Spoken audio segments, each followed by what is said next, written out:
Blue Bloods, the graphic novel, is 112 pages long. An interesting tidbit about Blue Bloods, the graphic novel, was that it was not originally a graphic novel. It was adapted by Robert Venditti. But the original author, Melissa de la Cruz, wrote it to simply be a novel.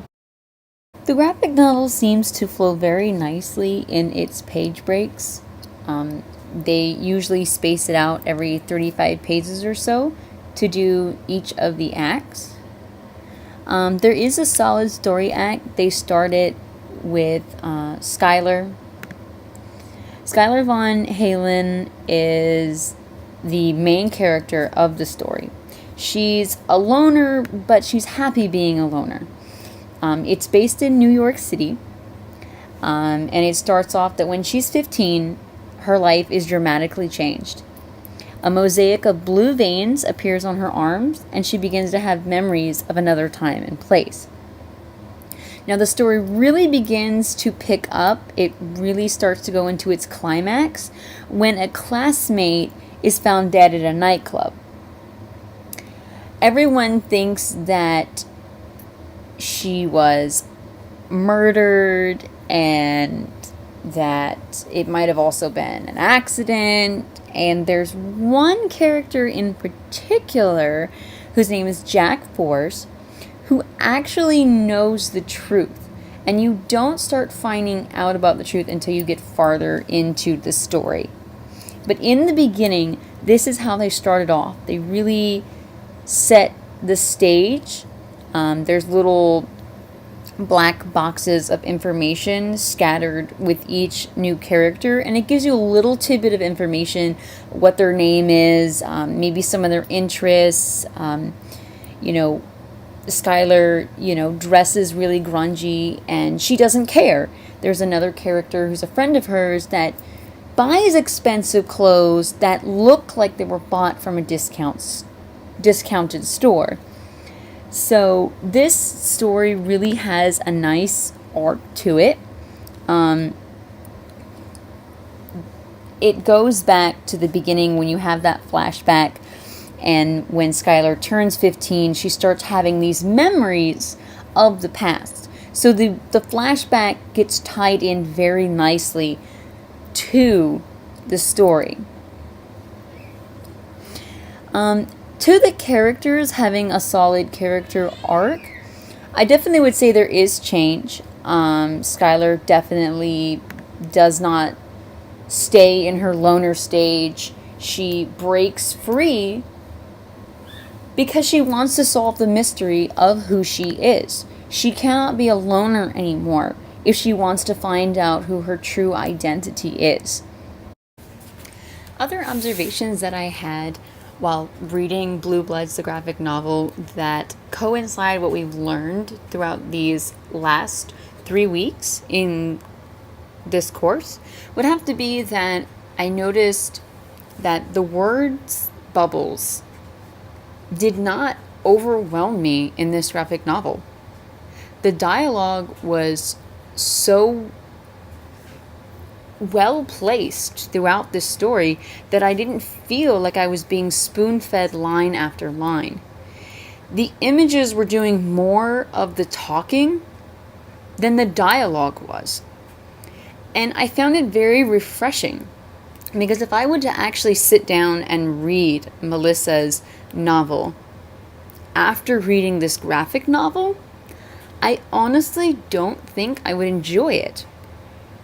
Because the graphics that this graphic novel give me make it seem like I am in the story. They make it seem like the actions and illustrations are happening in front of me. I really enjoyed that they didn't bog this story down with an excessive amount of dialogue. This isn't a film, this isn't television, this isn't a novel. This is something that the graphic should really be the main header of this entire story. I like how they showed each climaxing moment, how we learned that Skylar might actually be a vampire, that she's not just a normal human being, because she is the main character. This story is centered around her and what happens to her. She is broken out of the shell. She becomes more daring. She wears more daring ensembles. It's not all frumpy and baggy and dark. It's very appealing to the eye. It's almost like, look at me, look what I have on.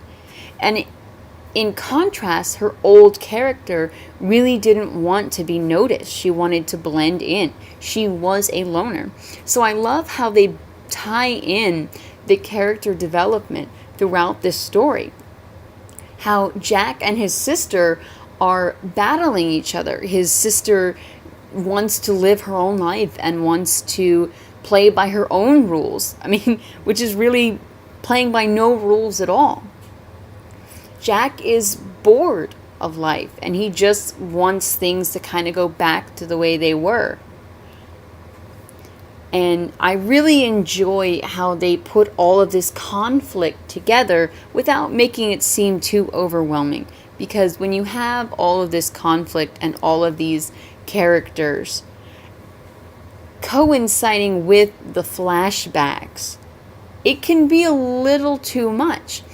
But Robert took Melissa's novel and wrote it in such a beautiful way that it coincided with the illustrations that it almost felt like it was just the right size. It was just the right amount of dialogue. And the images really did do the talking. When you have the image when Skylar is putting her finger in her mouth and she's seeing if she has fangs, if she has this tooth that is sharp enough to pierce her skin and make her bleed. You don't need dialogue to say what is happening. The artist was able to take that and show us that yes, indeed, Skylar is more than what we thought she was. And that was one of our instructors' kind of, I wouldn't say helpful hints that he gave us, but definitely a rule he told us in week 3 was do not bog down with dialogue. You know, this is supposed to be a story that an artist can create drawings from that you don't necessarily need dialogue for. So this story did a wonderful job at having a clear beginning, middle, and end, and the illustrations were beautifully formatted in this story. Each page flowed to the next one. I really enjoyed reading this graphic novel, and I hope that you guys will read it as well and enjoy it just as much as I did.